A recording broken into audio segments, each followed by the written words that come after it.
Well, the good part is that we at least have a couple of days during the week where we can all spend time together in the shop. Yeah, the shop's going to be crucial. And I mean, I think these first few days, of course, Clint gave them to me to teach. He's like, oh, you can have the first day when we're trying to figure out how this is going to even work, what it's going to look like. So, I mean, and even Clint and myself, we're both doing things our own way in a way, right? This is so I'm going to be here at the college. He's going to be from home a large portion of the time. And it's just a matter of what we have access to, what we feel comfortable with. This is all so new for everybody. So something I guess I didn't touch on this morning that I want Clint and I felt it was important to let you guys know. I know you guys probably feel like because of what's going on and how the government has changed everything, we're the guinea pigs of this. We're the suckers that get to do this the first time. And although in a way that's true, look at it, and especially because the way Clint and I are going to do things is look at it that you can participate in the process, okay? If things aren't working, if there's something you think we can do that'll help you, let us know. And if we can do it, we will. If there's something that we're doing that is so annoying, like how someone told me there in the morning that my microphone was bad noise, like things like that, I can't hear myself, what it's playing to you, so I had no idea. So I need you guys to tell me anything like that. Don't feel bad, you know. It's like, hey, you're talking about screen sharing, but you're not sharing your screen. Little things like that even. And then big things too, like if there's something that you think we could maybe do, that you have an idea, please let us know. Be part of the process, okay? We're really open because this is all new for us too. And so we're trying to develop a way that does work for you to give you guys something value. So yet again, those days in shop are really going to make up for it. But we do have to get this classroom stuff into, or you're going to be really lost when it comes to shop. So, all right. So don't ever feel bad. I mean, you all have my cell phone number. You have my email address. You have Zoom. You have everything. Just however you want to get a hold of me, you can. No problem. Anytime. Okay? So be part of the process. Don't feel like the good thing about yeah, go ahead. Yeah, the good thing about this is it's all recorded, so if we miss anything or read the review, we can really review it really easy. Yeah, that was one of my thoughts why I'm going to record these sessions as well. So that, I mean, because I don't know exactly how your internet's going to go, or if I breeze over something really, really quickly, maybe you wanted to hear it again and you can go back and take a listen type of thing. So my presentations are gonna, like I said, gonna pretty much follow this. I have the book open and I pretty much go through the book, highlight things. More and more, I'll change to the camera view and show things as the need arises. I mean, right now, for what we're learning, I don't really feel the need to, okay, we will turn to this section of our law book hymn. Here is where the laws are. Like this, other is, it's pretty dry material. So, but like I said, eventually I'll be passing, or not passing things around. That's what I used to do. I'll be showing things that I want to explain a bit more. So it'll be more videos, more interesting things to look at. And then once we get into the shop, we can actually touch those things if you've never seen it in real life before either. So I bet you, I guarantee there's one of you who works only on off-road equipment who's never changed brakes before. I'm hoping there's at least one. So it's always fun to see somebody do it for the first time, right? Maybe all of you too. Maybe I'm talking to a room full of off-road mechanics for all I know, right? I don't know. Maybe you guys are like, trailers, that's just what the equipment comes on. I never touch that junk, so I don't know. Who knows? Definitely not. Definitely not. You're touching trailers? Trucks and trailers only. Trucks and trailers only. Okay, good. Well, I'm not alone then. That's good. I don't feel left out. I have no ideas. Yeah, I'm in the mix. Trucks and trailers and off-road. And off-road. That's nice though. You get a large amount of experience doing different things. Nothing wrong with that. The fun. Sorry. Me, it's basically like 98% just trailers. Occasionally a little bit here on a tractor. That's it. Oh yeah. And largely that's going to be limited on where you work, right? They're going to have their business model on what they fix, and that's what they do. You know, if you want to do something else, go where they do that, is essentially what it's going to be. So. Mm-hmm. All right, so let's get this show pony in the ring. Start sharing the screen again here. So we'll go right back into the ILM where we were.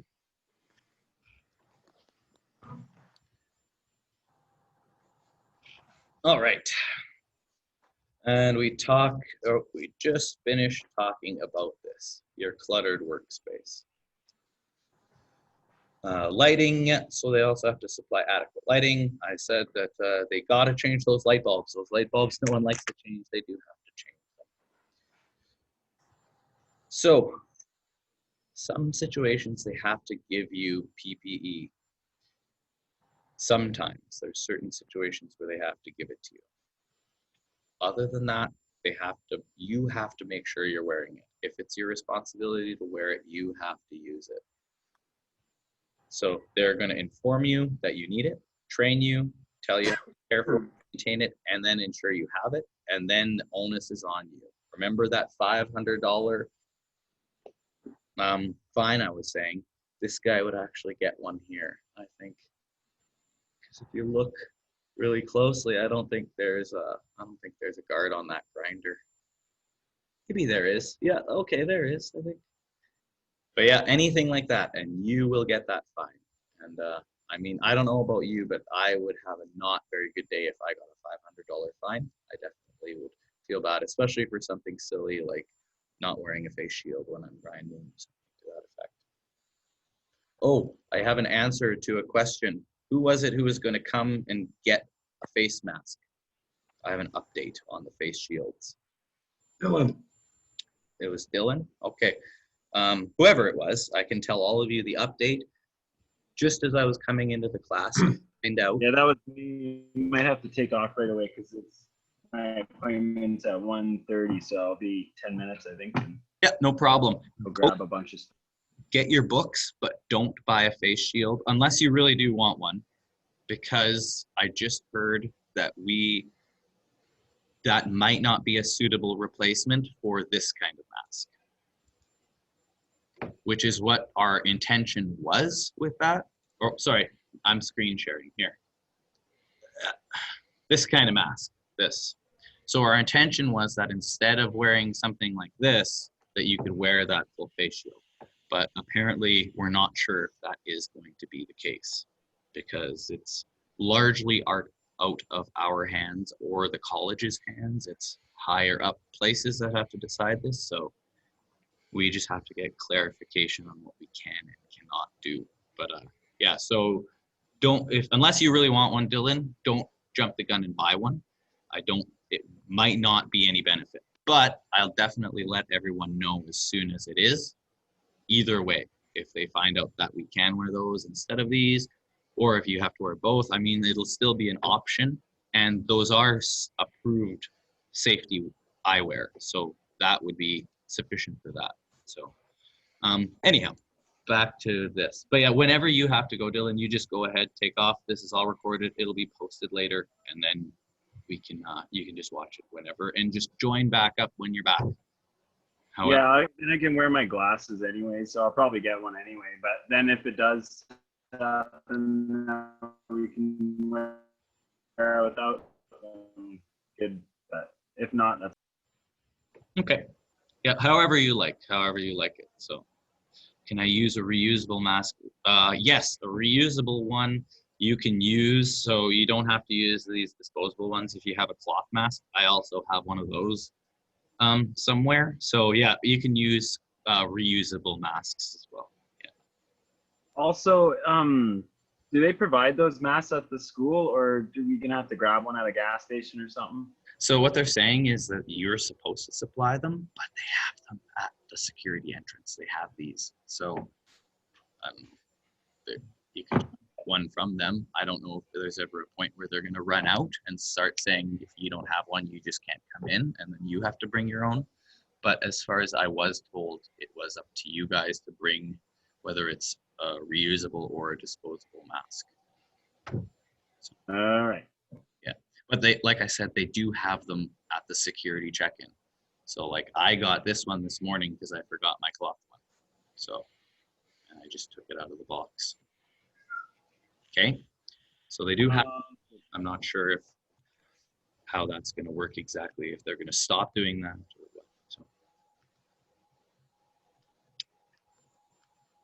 Any other questions? This is good. I'm actually getting people talking to me, so I don't feel lonely sitting in this big room all alone.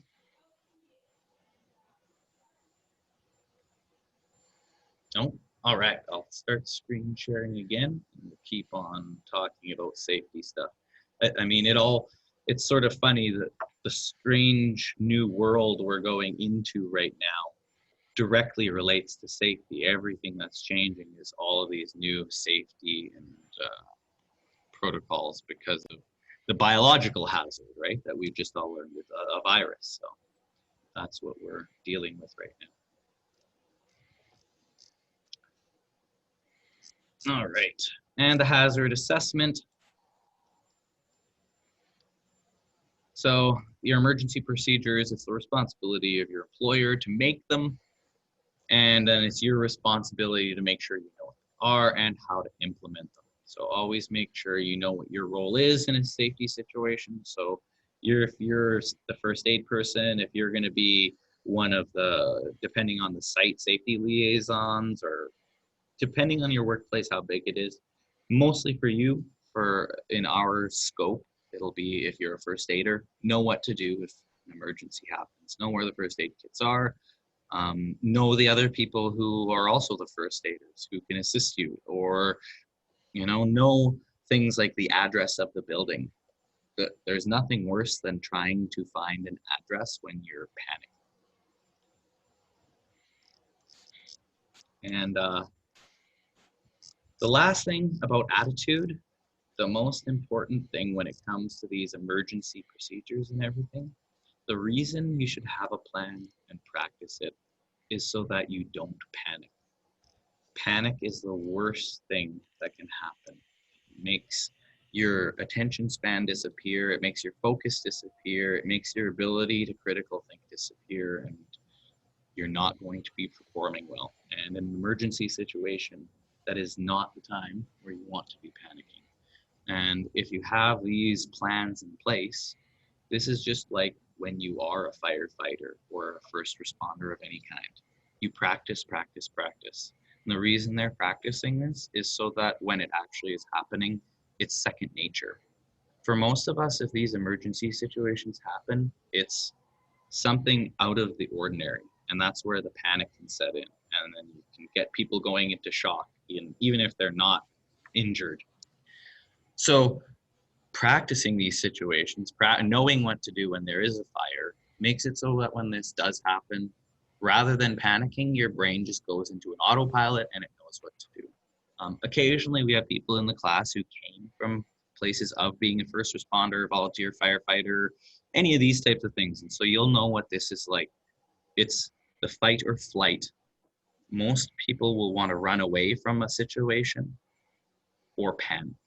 And it takes a special kind of training and dedication so that you can focus and not panic when an emergency happens. And that's why your workplace should be doing, even at basic, like a fire evacuation drill, right? So we're not searching for the doors at the time and having to kick all those old paint cans out of the way, because we just always piled them up in front of that door anyway, because no one ever needed it, except now when someone's trapped by a fire. So. All right, so objective 6, last one. Describe the roles and responsibilities of employers and employees with respect to selection and use of PPE. So in part 18 of the OHS code, it talks about PPE at work sites in Alberta. And all the information is, yet again, in that big book that I showed you there in a specific section. Part 18, it says. So it is your duty to use your PPE, and the specific types, depending on where you work, going to be eye protection, including contact lenses, safety eyewear, and full face piece respirators, depending on what you're doing. flame resistant clothing, foot protection, head protection, life jackets. And I mean, you have the reason things like this is in here, life jackets and PFDs, personal flotation devices, is because this safety book might be looked at by someone who also is going to be a marine mechanic. So yet again, depending on where you're going to be working, if you're going to be fixing boats, then you're probably going to need to be wearing a PDF all the time. Limb and body protection and respiratory protective equipment. Limb and body protection, have any of you ever been a meat cutter and you had to wear chainmail gloves or anything like that? That kind of thing is what they're talking about. Or if any of you are ever loggers and you had to wear Kevlar chaps, things like that, okay? Well, yet again, Section 18 of this book, this regulates all of the different job sites in Alberta. So it talks about a lot of different types of work, okay? And for you at your work site, everything's going to be specific. What one place has as hazard, another place might not do it at all. You have to be continually responsible to be aware that you're wearing and using your PPE properly and that it does eliminate hazards. If at any point your PPE becomes a hazard, that's when you should start talking to your job site about it again too, because you can also put on things that it's too much, in which case maybe you need to look at the procedures and what you're doing and change how you're doing it. So for us, for any time that we are, this is going to be the standard that we use here. C94.399 is what our face protection and eye protection should be. At a bare minimum, you have 07. If you spend a lot of money, this is going to be what you get. Like for me, when I have prescription glasses with safety lenses, they were -99s. Here's some different kind. All this stuff is really dirty. If I had any of these, I'd get new ones. You could barely see through that thing. And that's often a reason why people don't wear them. So these aren't being properly maintained. It's causing a hazard because you can't see it. And now you don't want to wear it anyway. And it's just causing more of a hazard. So always replace and maintain these things. Flame resistant clothing. Any of you worked in mines, or if you work with fuel hauling, you had to wear flame resistant PPE, coveralls, things like that. For most of us, or is there anyone out there who has to buy their own coveralls? If you just want to, if anyone does, just let me know somehow. Just say hey, or like. Yep. Yeah, you have to buy your own coveralls. Okay, Yes, sir. Yeah, that's unfortunate. The large majority of you have the coveralls purchased for you or rented. They're usually rented from a company, and then they take care of laundering them and all of that stuff. So those companies all offer flame resistant coveralls as well. They have to be washed a different way. So yeah, they all offer that as well. It'll be something, if you require this flame resistant, chances are your company's going to be helping you foot the bill for a little bit of this at least. Whoever it was who said they buy their own coveralls, do you have to get like special certain ones, or is it just like Carhartt overalls kind of deal? You can get whatever you want. It's up to you. Gotcha. I mean, I've worked at shops where they did give you coveralls, but if you just wanted to work in jeans and a t-shirt, they were okay with that, right? Just wear safety glasses and your boots, and you know, in the summer you can just work in jeans and a t-shirt or whatever. So yet again, depends where you're going to work. Why do we wear foot protection? Well, sometimes for slipping, for uneven terrain, for abrasions, ankle protection, foot support. This is mostly why we're wearing it, crushing injuries. So you can really, all of us have to be wearing steel toes. That's something that's almost across the board in our industry, just like eye protection. But we're trying to prevent crushing injuries. So drop something on your toes. Your toes are very easily removed from your body. They can be pinched off quite easily. So that's why we all have different types of toes. The other one that we're worried about a lot too is electrical shock. So has anyone ever been welding in a puddle before? It's a lot easier to get electrically shocked than you think it is. So even just standing near something that's getting welded on. Anyhow, it can be very easy, but if you have a good set of boots that are maintained properly, you shouldn't have any troubles with that too.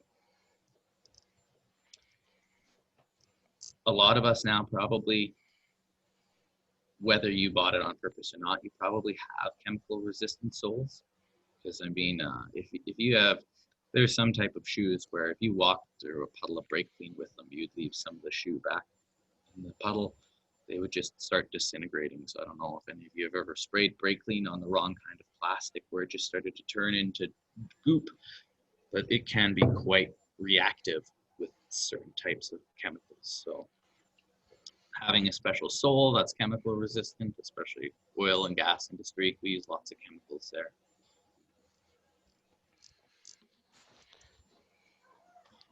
If you want footwear, this is the sign you're going to be looking for. I'm sure you've all seen this before.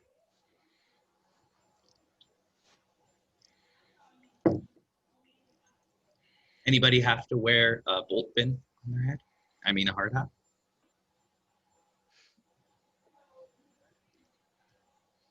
If you still work at Shell, then you probably are used to wearing a hard hat all the time.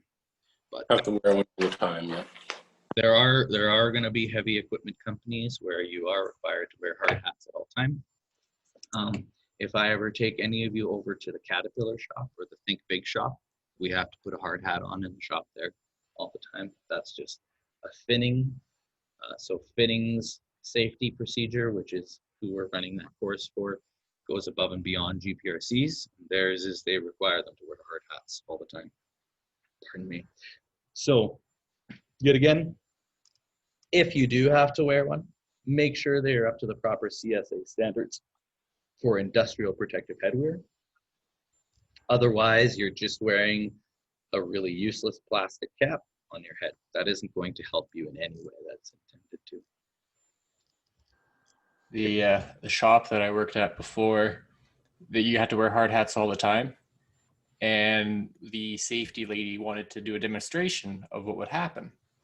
So they literally took a pumpkin, put a hard hat on it, and then somebody went up in the scissor lift and dropped a 90 pipe on it.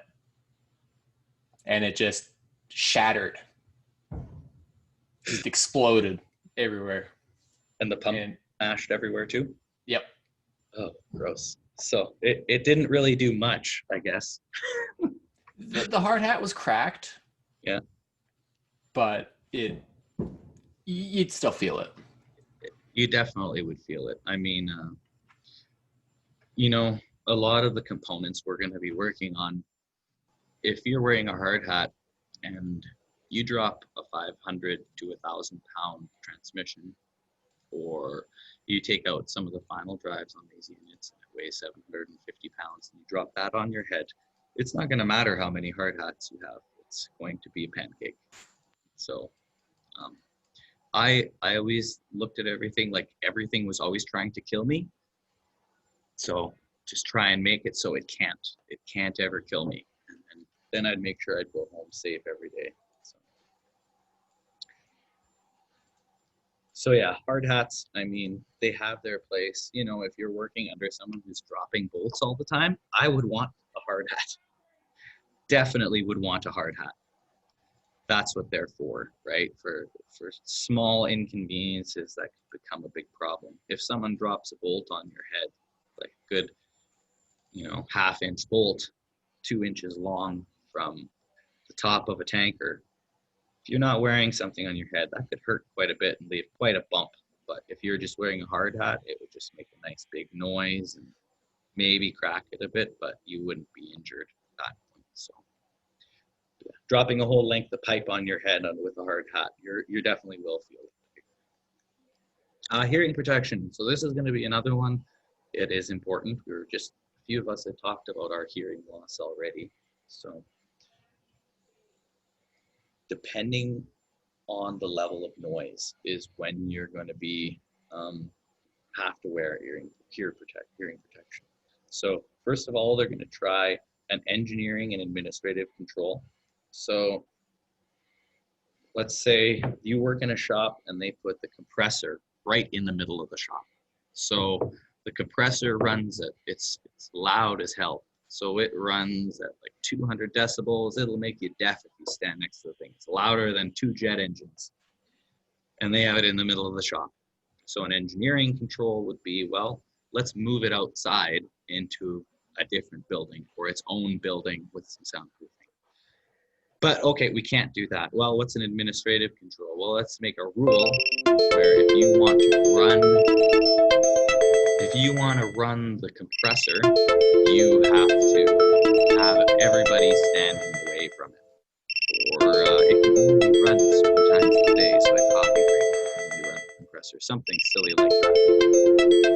Well, if neither of those will work, then they just have to give you hearing protection and make sure that you wear it. So that's essentially how that chain of engineering, administration, and then PPE work. And I agree that sometimes those lines get blurred. It's something more to worry about these types of things if you're going to get into the health and safety committee, which, depending on where you want to go in your career, I'd strongly recommend it. It's beneficial to know what they plan on doing, and rather than just being the guy grumbling about how they're putting all these policies in place and they're always changing all the rules. Well, you can, in most instances, have control a little bit over those rules. You just have to get involved a little bit, and you should get paid by the hour, so you'll get paid to get involved in the actual generation of the rules and stuff like that. So life jackets and PFDs, we're not working on water, but there are regulations when it comes to that as well.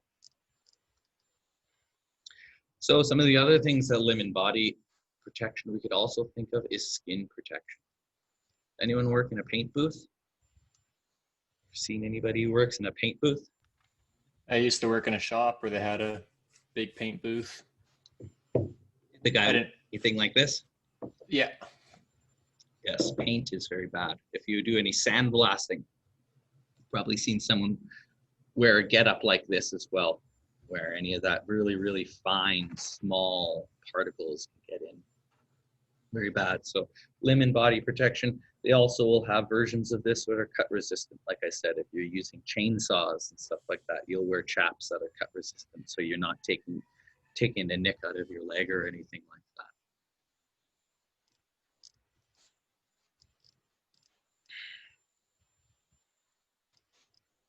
Respiratory equipment. So airborne biohazardous material is something that all of us are going through right now. Now, something that I haven't really thought too much about is instances where we're going to be working with chemicals. So for instance, this mask is for fumes and vapors of specific types. If any of you actually have dealt with these masks and these filters will only filter out certain compounds, certain chemicals, certain particles of certain sizes. These ones in particular, because they're designed that you're in a contaminated environment, the air in is filtered, the air out is not. So they wouldn't provide the same type of protection that a non-valved mask would, okay? Because they're filtering air in and out. So a little bit different to what's going on right now with the way the world is a little bit. Did any of you have to wear or have anything like hoods or helmets, full suits? So probably none of you are in scuba suits, but are any of you have Scott packs that you had to train on or have to use occasionally? Or if any of you work anywhere near anything sour? We work on sour tanks once in a while in our shop. Okay, yeah, so you have to have those around then, Scott packs, and if you go into those tanks, you have to have them steamed and a few other different regulations around that. So for any of you who don't know, H2S is very, very poisonous. So there's lots of different regulations around that. So this mask, this is what very similar to the medical masks that we're wearing nowadays. These respirators here, this is the valve that lets air out. So that's the problem that they've been encountering, or that they talk about. These masks don't work for this because it doesn't filter the air coming out, only the air going in. And then depending on the filter cartridge you get, it filters out different components. All right, this is the last module. Perfect. The last objective. So now we get to select, use, and maintain appropriate PPE for workplace applications. So you and your employer are responsible to ensure that it's all required PPE is used in accordance with manufacturer's specifications and maintain a good working order. So it actually looks like this guy's going to go chainsawing because it looks like he has a screen to keep splinters out of his eye that'll go with his helmet. Something to keep the noise down, an additional set of goggles that'll go under there, some leather work gloves, and these are probably cut resistant pants and top. So that he can, oh, look at that, it's from Stihl. So I guarantee you this guy is going to go chainsawing, something like that. So different eye protection is very important. You need it when, essentially in the shop at all times, we're going to have eye protection needs to be worn for us. There's a very few limited number of instances where we're going to be okay without you wearing eye protection, but there'll be few and far between, and we'll make sure you know about it. So at the bare minimum, we're going to have to wear class 1 safety protection.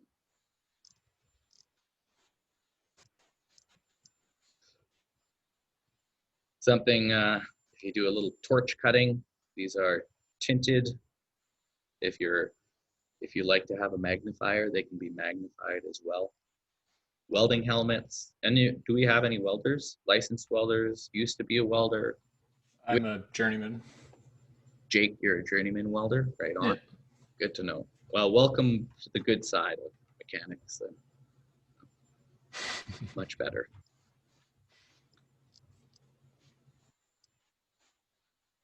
So a welding hand shield, if any of you don't know, it's like a welding helmet, but it doesn't have the strap on the back. I don't even know if many places sell many of these anymore. And then you just hold it in front of your face, okay, with one hand. You can see how that would have a disadvantage. You'd have to have one hand to hold your mask. So specific applications. So the hoods, depending on where you are, sometimes you're going to have a welding work booth where welding only happens in this one place, ventilation's turned on, and it's sucked out directly from that very confined work area so that you don't have fumes spitting out all over the place. I think that one of the most interesting things about this new push for health and safety is still welding fumes. They don't have very good yet handle on how to get rid of welding fumes. And if you look into what's in, for instance, if someone's welding aluminum in the bay next to you versus if someone was using brake clean or smoking a cigarette, that aluminum welding fumes is so toxic. It's very, very, very bad for you. And so they really have to work on how to get rid of those, and like air makeup systems inside of shops, and how efficient they are. So that's been a big push recently as well. And then a face shield.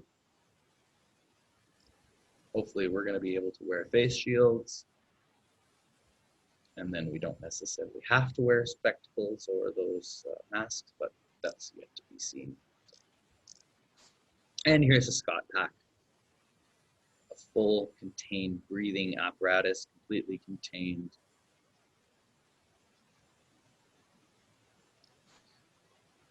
So you should definitely always have your vision tested by a qualified professional. So if you wear glasses, keep your prescription up to date.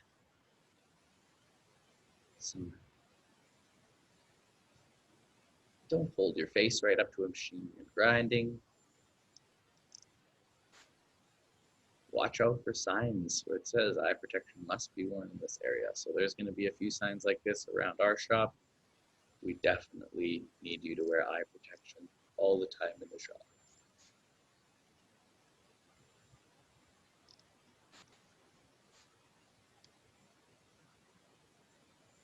And for most of you, for the ones I can see anyway, if you're not wearing glasses, you can wear those disposable glasses.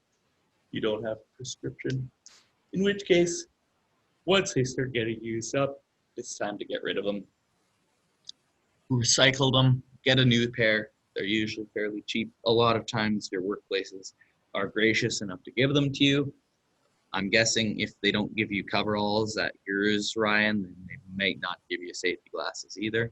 But I think that was Ryan who said that you buy your coveralls. Sorry if it wasn't. Yeah, it was me, but they do give safety glasses. Oh, nice. Well, that's good then. Nice. At least they're doing, that's excellent. They should supply safety eyewear for you. So that's one of the things they should be doing at a bare minimum. That's good. Awesome. Yet again, I'm not trying to knock any specific workplace. I don't know where you work, and it's not for me to say if a place is good or bad either. So I'm just trying to make everyone laugh at your expense, right? That's all. So I appreciate it. Thank you. Safety footwear. You're going to have that. For us,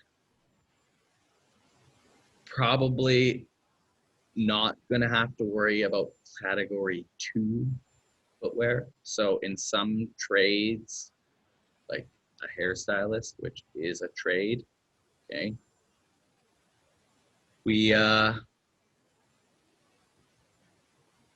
they don't necessarily need steel toes, the same type of rigid protection, industrial protection that we have. So they're going to be wearing a category 2 shoe. Category 1 is what we're going to have to wear, okay? And that's going to have we're going to have our green triangle on there, and we're also going to look for something that has that omega sign to show you that it's electrically insulated, okay? So green triangle, that's what we're looking at. All of these numbers, if you can remember this is good. If not, I mean, that's why this green triangle is on the boots, because they have to be able to withstand this amount of force. That is how they get this label. Okay, so yet again, it's a lot of this, it's more about knowing where to find information and that this information all exists. Excuse me. And our safety headwear. For most of you, this is probably the specification that you're going to need for helmet, a hard hat. Make sure it's clean, free of cracks. You don't want to clean it with solvents because that'll dissolve the plastic depending on what kind of solvent you use on there. It'll break it down, and then it definitely won't do anything. So, okay. All right, so now I'm going to try something new, which is, I guess, the story of the day. Everything I'm doing is trying something new. So I want everyone to do the self-test. I like doing the self-tests. They're good. I appreciate that probably no one has actually read these ILMs yet. So that's fine. It's the first day of school. I haven't been able to tell you, read your ILMs for tomorrow. So go through this first self-test and this ILM, circle the answers. And what I'd like everyone to try and do is I'm going to go over every question and I'll explain why the answer is the correct one. And we can talk about it if anyone has any questions, but I want to see everyone try it so that I know you've attempted it. So I think all of you have cell phones, hopefully, or iPads or something with a camera of some kind that you can maybe send me a picture of your self-test done. And if we can't do that, then let me know. Send me a chat message in the chat here in Zoom. Send me a text message, whatever. and at least do it, and then tell me when you're done. And then when all of you are finished the self-test, we'll go through it. Now, that being said, don't worry about the first 4 questions, okay? If you look at these questions, so question 1 here, what part and section of the OH&S code describes the membership of a joint worksite health and safety committee? Well, I have the book right here. I bet most of you don't have this book at home, and I don't really, like, right at this moment, don't need you all being able to go on the internet to find through this book where that information is. So those first 4 questions are all like that, where it's use the code itself to look up information. Don't worry about those 4 questions. So let's just do questions 5 to 21. Take a quick picture of it being done and text it or email it to me. And then let's say it is 1:45 right now. At about 5 after 2, I'll see where we're at. We'll go from there, okay? Does anyone have any questions now? Yeah, mine doesn't have the same questions, my book. Really? Yeah. Ooh, that's interesting. How different are they? Which, like, there's a little bit of the same stuff in here, but not a whole lot. You know what? Answer your questions. Was the rest of the book the same, or was it all different? It's pretty much all different. Like, which one? We're on module 101A? Yeah. Yeah, that's what I have. 190101A. On the back of your book, what does it say? The way on the back. It should be this. I'm looking for. Yeah, mine has that except for it says version 5.3. Huh, interesting. I guess I am really behind on this version. Mine says version 21. Version, does it say 21 or 2.1? 21. 21. Mine says 21. It says 21. Well, we have a few different versions out there. Okay, well, thanks for letting me know. I had no idea that there was one version that was so different. Yeah, because these are a year old. I didn't get these this year. You didn't get those. Okay. They're a year old. As far as I know, this one is a few years old too. This one was first made in 2014, but I hadn't had any problems with anyone having any such yet. So do your test. I think this one says 2010. 2010. Yeah, it's below the current. It says at the very bottom. So that one's even quite a bit older then. Yeah. Okay. Regardless, do your self-test. There's still going to be information in there. All the answers are in the book. And if you do have any questions about what it is, I'm going to go in the next 10 minutes here, hunt some other LMs, and I'm going to see what they look like. Did you get my private message I sent you over chat? I probably did. I just didn't look at it yet. Let me see here. All right. Sorry if I didn't. No, I just barely sent it. I just wanted to make sure you got it. Oh.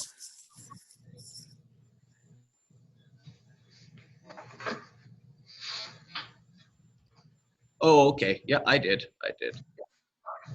Okay. Okay, so I know a whole bunch of you did do, like, for some of you who've been in this class before, this is all review. If you're using those ILMs and you answered the self-test, hang tight a little bit. Bear with us at this point where we're catching some of the other people up, and hopefully I say something a bit different than last. So when it comes to question answers are answered already, just if they're answered in pencil, paste them all, and answered in pen. Well, I mean, read through each one. Maybe they get them right. I don't know. Okay, I'll read over them just the to information. make sure. Yeah, the information is still valid. So yeah. It's definitely that is still important. Okay. All right. Okay, I'm gonna step away to another computer, but I am still here and I can hear everybody. So if anyone needs anything, please let me know. not, I'll come back in about 10 minutes, see where everyone's at.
All right, so I did find new ILMs.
Andrew, Hey, did you get my text message?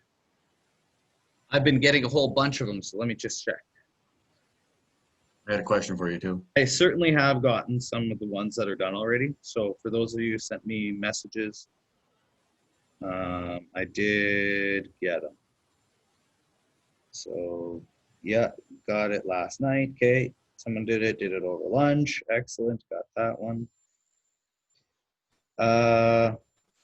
Are you on campus? Essentially, the best way to get new books is to go buy them from the store. We can arrange a time for that, or are you in Grand Prairie, or?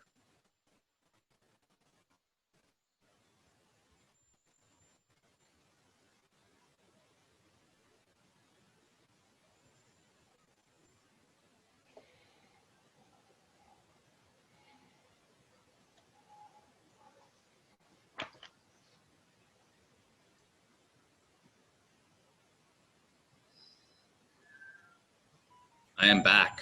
My internet crashed, but I am back now. That was a pocket dial. Oh, okay.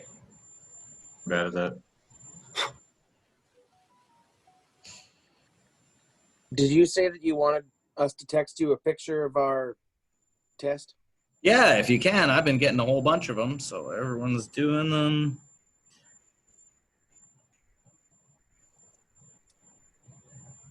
So yeah, making an appointment for the bookstore is how we can do that. You have to be Like on it, campus. Sorry? yeah, I could do that for Thursday sometime. Yep. Okay, sounds good. We can do it for, let's say, 8 a.m. on Thursday. Great. Okay, I'll book an appointment right now for that then, and I'll text you a confirmation. Yeah, these books I have the answers all in them, so it's kind of hard to. Okay, sounds good. Can I see a copy of it? You know, the answers are in the back already. Wait, what? Yes. Go to the very back. It gives you the answers. Gotta open your eyes. Oh shit. I just wasted that much time. Oh, it's never a waste of time to do the actual ones. Not every test is going to have the answers. It's funny, the ones that are actually worth marks aren't going to have the answers in the back. So only these ones where it's review. Those ones will have the answers. Seems fishy. Could you guys hear me? Is my mic working? Yep. Okay. Somebody. I was double checking.